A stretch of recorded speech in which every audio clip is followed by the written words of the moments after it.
इस धरती के जीवों पर काम करने वाली शक्तियां हर अक्षांश या लैटिट्यूड पर अलग अलग होती हैं। उस विशेष आकार और रूप के कारण जैसा शरीर ढल जाता है, उसमें अलग तरह की योग्यताएं आ सकती हैं।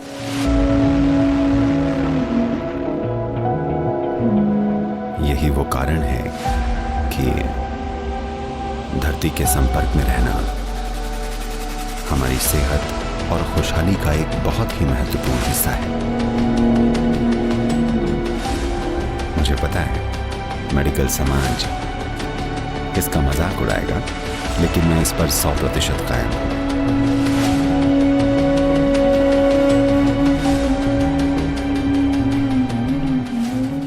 सद्गुरु, जिस जगह हम पैदा हुए हैं, जहाँ बढ़ते हैं, क्या उस जगह का हम पर कुछ असर पड़ता है? क्या इसलिए कहा जाता है कि हमें वहीं का खाना खाना चाहिए? सवाल है कि अगर हम धरती के एक हिस्से में हैं,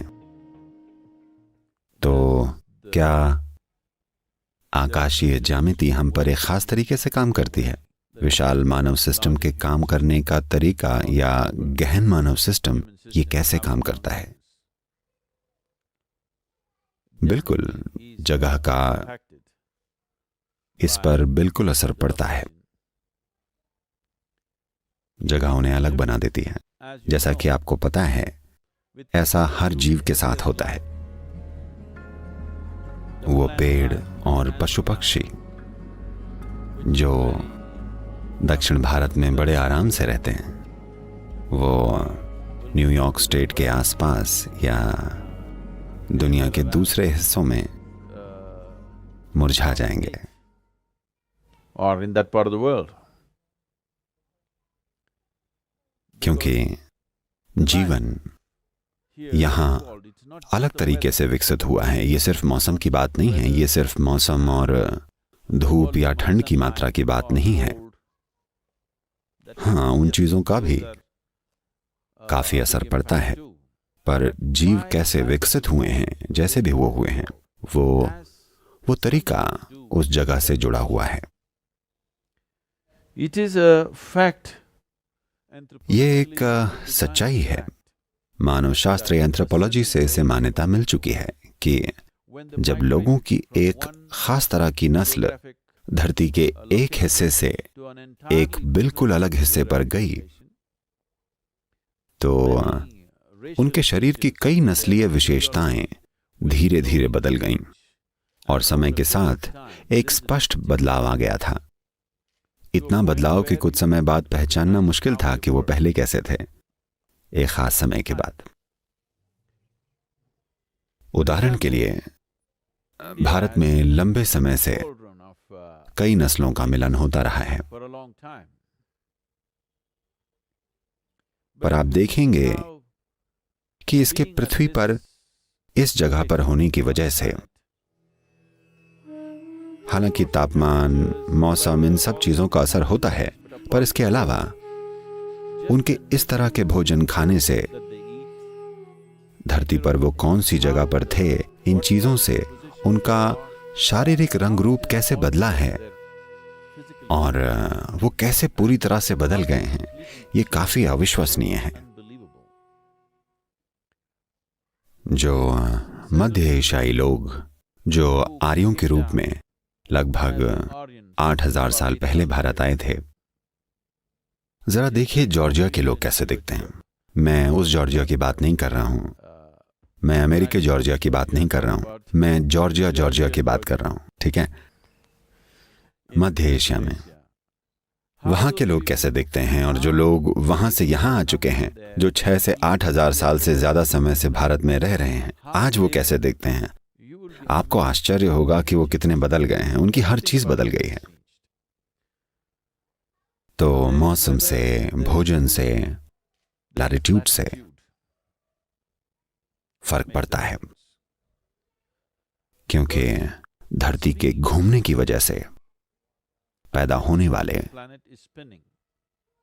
सेंट्रीफ्यूगल और सेंट्रीपीटल बलों का धरती की हर वस्तु पर अलग अलग असर पड़ता है। इस धरती के जीवों पर काम करने वाली शक्तियां हर अक्षांश या लैटिट्यूड पर अलग अलग तरह की होती हैं। इस आधार पर उनके प्रभाव से शरीर कैसा आकार लेता है, और उसकी वजह से उस आकार और रूप के कारण जैसा ये ढल जाता है, उसमें अलग अलग तरह की योग्यताएं आ सकती हैं। ये एक दुर्भाग्य है कि कुछ लोग हर फर्क के आधार पर दूसरों के साथ भेदभाव करने लगते हैं। वरना अगर आप उन फर्कों को ध्यान से समझें कि धरती ने कितने अलग अलग तरह के जीव पैदा किए हैं, जैसे कि इसने किए हैं, यहां तक कि धरती ने अलग अलग तरह के इंसान पैदा किए हैं जो कि इसने किए हैं, तो ये अद्भुत और अविश्वसनीय है। और इस बारे में जानने के लिए कितना कुछ है। और भारत के अक्षांश और देशांतर की वजह से लोगों का ध्यान काफी हद तक बाहर की बजाय भीतर की ओर जाता है। इसका मतलब ये नहीं है कि दूसरे ऐसा नहीं कर सकते, हर कोई ये कर सकता है। एक सांस्कृतिक विकास भी होता है जो समय के साथ होता है। इसके कई पहलू हैं, पर यह जरूर है कि दुनिया के अलग अलग हिस्सों में होने से शरीर की योग्यता अलग होती है। ऐसा नहीं है कि अगर आप एक जगह से दूसरी जगह चले गए तो अगले 2 सालों में आपकी हर चीज बदल जाएगी। ऐसा जरूरी नहीं है। जब तक कि आप बदलने को तैयार न हो, आप इसे रोकने की कोशिश कर सकते हैं, पर आपके अपने जीवन काल में ही आपके रोकने के बावजूद बदलाव होंगे, सिर्फ इसलिए कि भौगोलिक रूप से अब आप बिल्कुल अलग जगह पर हैं। इसका अनुमान लगाना बड़ा मुश्किल है, क्योंकि इतना सारा सांस्कृतिक प्रभाव और दूसरे इतने सामाजिक प्रभाव इतने बड़े हैं और ये इतने मिले जुले हैं कि आप वाकई उन चीज़ों को इससे अलग नहीं कर सकते। पर मान लीजिए कि हमने दुनिया पर लोगों के देशांतर शुरू करने से पहले ध्यान दिया होता, इससे पहले कि वो यात्राएं की गई थी जैसे कि हम आज कर रहे हैं, तो आप साफ साफ ये अंतर देख पाते कि पृथ्वी ने अलग अलग हिस्सों में कैसे अलग अलग तरह के जीव पैदा किए थे। ऐसा हर जीव के साथ हुआ है और बेशक इंसान के साथ भी। शायद आपने भोजन के बारे में भी एक सवाल पूछा था। मुझे आपको ये बताना चाहिए, योग में भोजन के बारे में एक निर्देश है।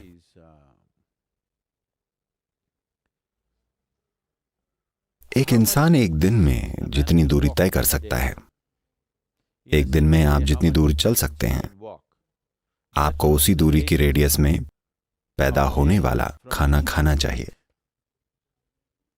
You should not eat food which is grown far away from you. आपको खुद से बहुत दूर उगा हुआ भोजन नहीं खाना चाहिए, क्योंकि जो शरीर आपने धारण किया है वो मूल रूप से इस धरती का ही एक टुकड़ा है। अगर ये इस धरती का एक टुकड़ा है और अगर आप उसी जगह का भोजन खा रहे हैं और आप वहीं रह रहे हैं, तो आपका शरीर और उस जगह के बीच लगातार एक संवाद होता रहता है। ये मत सोचिएगा कि ऐसा सिर्फ एक तालमेल आ जाने के बाद ही होता है। Even today, as you are sitting here, if you sit, आज भी जैसे आप यहाँ बैठे हैं, अगर आप इस जगह पर बैठे हैं तो आपका शरीर और ये धरती, पृथ्वी का ये हिस्सा जिस पर आप बैठे हैं, इसमें एक निरंतर गहरा संवाद हो रहा है। यही वो वजह है कि पृथ्वी के संपर्क में रहना हमारे स्वास्थ्य और खुशहाली का एक बहुत ही महत्वपूर्ण हिस्सा है। योग केंद्र में अगर कोई स्वस्थ नहीं है तो हम हमेशा लोगों को बगीचे में काम करने के लिए कहते हैं, ताकि वो धरती के संपर्क में रहें। पृथ्वी के संपर्क में रहने के इस तरीके को आज आधुनिक स्पा ने मिट्टी के स्नान या मड बाथ बना दिया है। खैर, आपको किसी ना किसी तरह जुड़े रहना चाहिए, चाहे आप जैसे भी जुड़ें, या तो मिट्टी से स्नान करके या जमीन पर काम करके, किसी भी तरह, या फर्श पर सोकर, चाहे आप जो भी कर सकें, मूल रूप से आप संपर्क में रहने की कोशिश कर रहे हैं। और भोजन एक लेन देन है जो पृथ्वी में था, आप उसे शरीर में ले जाते हैं। ये सबसे अच्छा काम तब करेगा जब ये उस टुकड़े या पृथ्वी के उस क्षेत्र से आए जहां आप रहते हैं।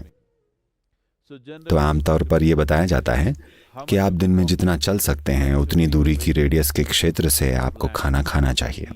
यानी अगर आप अपने खेत में खाना उगाते हैं और खाते हैं, तो आप देखेंगे 1 महीने के समय में, मान लीजिए you live on a patch of land, grow your own food and eat. आप Within जमीन के एक टुकड़े पर रहते हैं, अपना खुद का खाना उगाकर खाते हैं, तो 1 महीने के भीतर आप अपने शरीर की सेहत में एक जबरदस्त बदलाव देखेंगे।